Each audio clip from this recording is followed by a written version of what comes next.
I'll tell you something. I'm getting pretty sick and tired of all the dumb things that go on around here. Go ahead, Dylan. If it is a not guilty verdict, will the president be disappointed?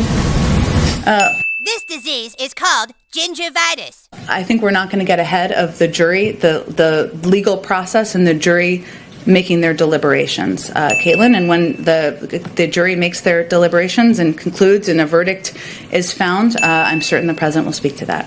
And you talked about how the White House is preparing for whatever that confrontational. We've got to make sure that they know that we mean business. Does the president agree with what she said about getting more confrontational? Well, I can speak to the president's view.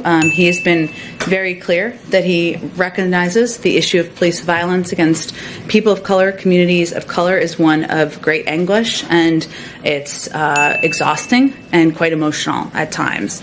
As you know, he met with the Floyd family last year and has been closely following the trial, as we've been talking about, and is committed to undoing this long-standing systemic problem. His view is also that exercising First Amendment rights and protesting injustice is the most American thing that anyone can do. But as he also always says, protests must be peaceful. That's what he continues to call for and what he continues to believe is the right way to approach responding.